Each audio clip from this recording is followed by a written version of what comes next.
audience. And the first thing you have to do in dealing with a hostile audience that you know is going to disagree with you is that you have to go back and find those areas of identity.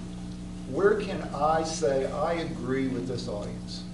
And you spend the first part of your presentation trying to come up with ways where you find the common ground. In our society, in our culture, it's quite possible to have a pluralistic set of viewpoints. What are we going to do about the election? Well, we have to analyze just what happened.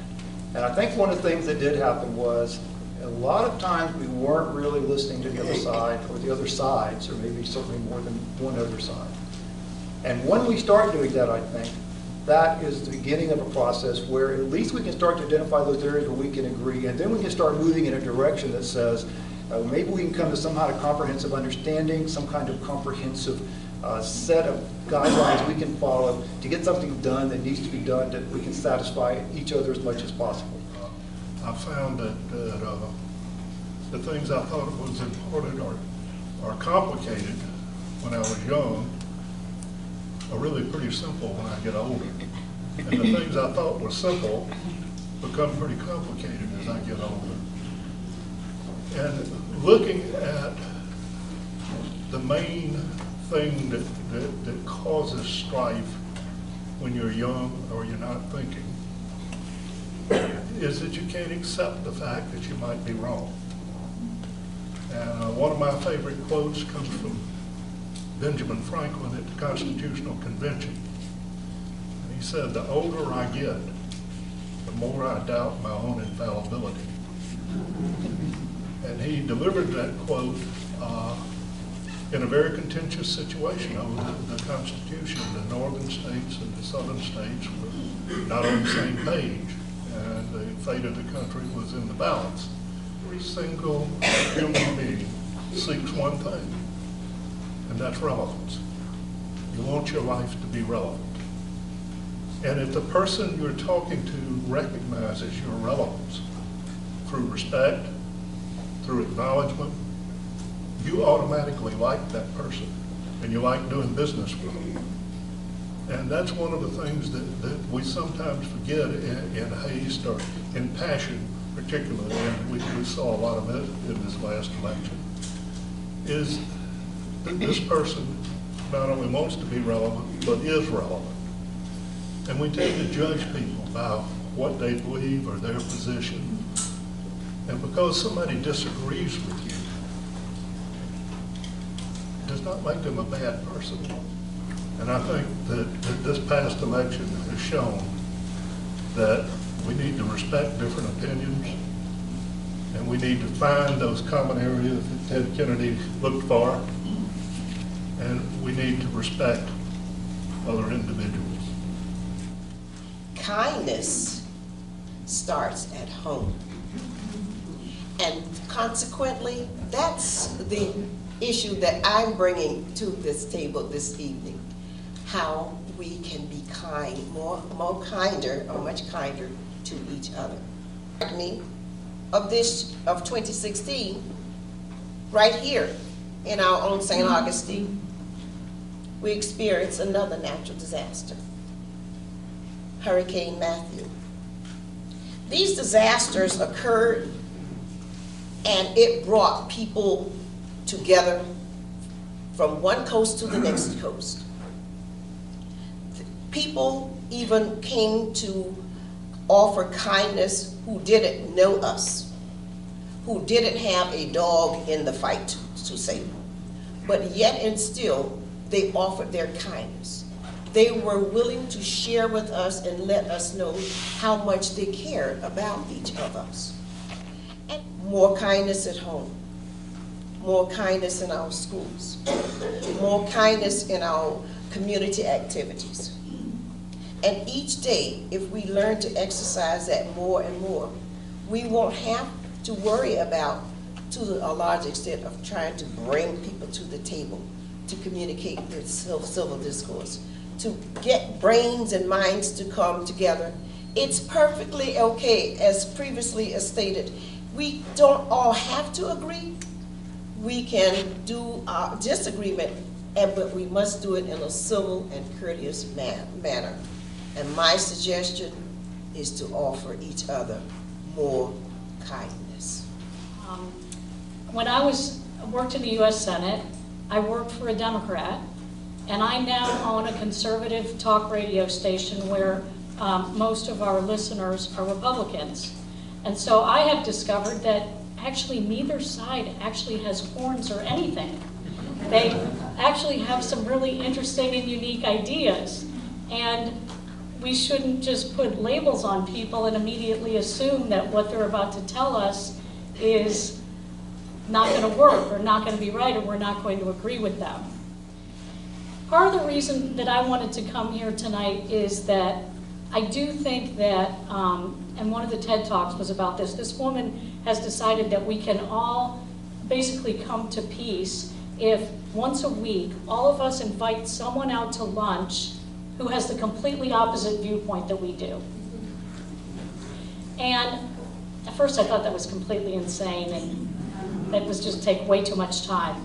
But the more I thought about it, you know, when you have lunch with someone and break bread with them, and you learn about their life, there's a level of, if you're really going to be honest with each other, of vulnerability there. Now, let me close by saying, having said that, in 1987, President Reagan completely changed the face of broadcasting when he did away with something called the Fairness Doctrine. Up to that point, radio stations had to run, if you ran an hour of a show like Rush Limbaugh, you had to run a separate hour of programming that would be contradictory to that. He did away with that. And so that has completely changed what we are required as broadcasters to do. That doesn't mean, though, that we can't have discourse, especially at the local level, that doesn't promote a better understanding of people. Hello, my name is Rawls. I'm excited to be here, but I wasn't happy to be asked to be here. And I'll tell you why. I did it because I trust Karen. I didn't want to do it because I didn't feel like talking. I think that I'm here because I have an obligation, not because I want to do this, but I have an obligation to allow people to see me. I think that many people judge people that look like me because of a lack of experience or bad exposure to people that look like me. And so I'm obligated to let people see that everything that you might see on TV, it does not define a black person. And so I'm here out of obligation. I do that a lot. There are organizations, there are civic organizations that I join, not because I want to be in the organization, but because there's no black people in the organization. You know, we have gone through a very contentious election process. I've seen and heard things that I never thought I would see or never thought I would hear people say in front of me in my life. But coming here tonight and being with all of you and the panel, it gives me great hope that we can look at what's occurred, realize that we each see things in a different light, but underneath there is some common ground for all of us. And if we can find that common ground, that's what we need to start with. And you know Cokie Roberts as a national correspondent. You know that both her mother and father were members of the House of Representatives, both Democrats from Louisiana. And she was telling a story. She said, my best friend growing up was Susan Miller. And she says our families would get together every weekend, and the dads, this is the 50s, the dads would grill steaks and have a whiskey, and we kids would play on the trampoline. And she says it was a wonderful, idyllic life. She says Susan Miller's dad was Bill Miller, and Bill Miller was a congressman from New York and was Barry Goldwater's vice president. So here was a right-wing Republican congressman who spent his weekend socializing with a moderate to liberal Democrat from Louisiana. And she says, we got along famously. And she says, part of the reason my father and Mr. Miller were able to work together is they had both fought in World War II. And they understood what war was. And they understood that politics is not war.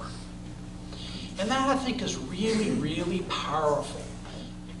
So in keeping a little bit with that theme of politics, let me share with you a couple of things. In the last 10 years or so, I recall reading and hearing about a number of surveys about people and how they sort of congregate together. And the gist of it was that many people today, because we are very, very mobile, much more than we have ever been, tend to ultimately congregate together, live together in groups with like interests. And those same groups that come together, whether it's in communities or in organizations, sometimes tend to rarely venture outside of their own comfort area, outside of that group. I learned quickly as well that not every good idea happens to be one that is promoted by a Democrat, and not every bad idea is one that is pushed by a Republican, but that together there is an awful lot of common ground. And I think the important takeaway from that, at least for me, is that everyone, I believe, would like to have some form of meaningful discourse. Meaningful is a subjective word. To some, that might be shouting someone else down is meaningful. To others, it may have a true give and take. But meaningful discourse, I think, is important. Well, here in St. Augustine, many of you all might not even know it, but when the rest of St. Augustine is having this big, beautiful Easter parade over by the water, by the bayfront, well, there's another Easter parade going on over in West Augustine. Just as much fun. It's having a great time, but kind of like you said, the veterans spending time together, trying to just deal with what they're dealing with, and so it's almost two separate communities. The other community is so small that it's not even noticed what they're doing, but they're enjoying themselves because they have a time to just be themselves, to really feel connected to the community, in this community. But until a real effort is made to get outside of, to walk outside of, to step outside of what's comfortable, you're going to have these feelings in the community. And for blacks, it doesn't even have anything to do with Democrat or Republican. It's just, can I just get some respect, please? You mentioned earlier, you read the book on tribalism. I think it was Helen Mirren who was asked, of all people, what she thought about the American election. And she had, well, there are three words that describe the American election: tribalism, nationalism, and self-protection. I mean, does the election, I mean, because sometimes people just aren't honest about who they are. And we can say as a country, as a county, as a city, that we're a certain way.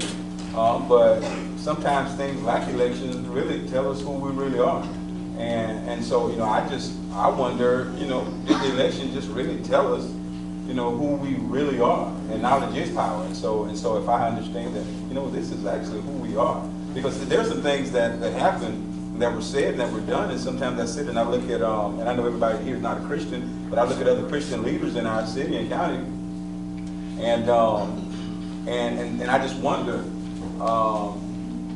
wow, how could you be a Christian and you, not that you're going to support the other side, but at least not say something about this is, I don't agree with that.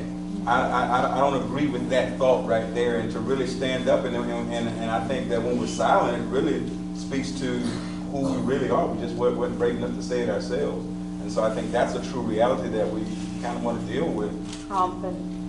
But we do have a man who is about to be sworn in who gets mad and gets on Twitter and says that we've never had a president that utilizes social media immediately when he has a thought in his head and puts it out to the world without any filter, number one. Number two, I mean, social media has completely changed. We also have a president who is at least considering completely doing away with the White House press room. So that, and maybe it's a good thing that reporters don't get the opportunity to interpret news anymore. But if we're somehow looking to Washington to indicate to us how it is we should be behaving, I think that would be very destructive for this community. And I'm going to do that by saying I'd like to reach out to everyone here. If you have any help, I'm down. And if there's anything you can help me with, please do it. You know, we can say it takes us all working together, but let's exchange emails tonight. Like, let's get things done. There should be 200 people in a room like this. Thank you. Thank you. The internet is that there's a group of very, very hard-knuckle politicians who have learned that divide and conquer has won many a day, at least temporarily. Actually, Reverend Rawls, this is to you, and I'm hoping that with Compassionate St. Augustine, perhaps there's an opportunity that you can let us know what perhaps you're looking at as a common ground that we've all talked about, that you think you're going toward, that we as a community can help you reach that common ground and go forward, because I would like to see some positive forward movement happening, and I'd like to be part of that. And if there's a way that perhaps Compassionate St. Augustine and we as a community can help that move forward, I'd really like to see that. Thank you. Know that for a year and a half, he told us all exactly who he is. And he still got elected. I have been, my faith in the goodness of this country, of the people in this country, has been terribly shaken. I think Reverend Rawls may have brought up the most important point that we'll talk about tonight or go on. Maybe we have to accept who we are is different than we view ourselves. We may not be as good as a country as we think we are. Here, we may not be able to control Washington, we can't even control our community. We begin with ourselves, and that is by being really mindful and conscious of how we talk about others. Because there can be a great world of hurt that comes in just branding people, be it in a conservative way or a liberal way or whatever, and we'll all do it. That after the hurricane, where there was so much outpouring and so much good feeling, that it dies off. I'd like to suggest that it's up to us individually to keep that good feeling going. One recommendation I would have is that all the white folks in this audience take a thought about going to a black inner city school, a Title I school, and mentoring one child there for a year. I do that, and it's the most profound experience that I have. And it also gives me a greater understanding of the faith and the dedication of the black community. Thank you.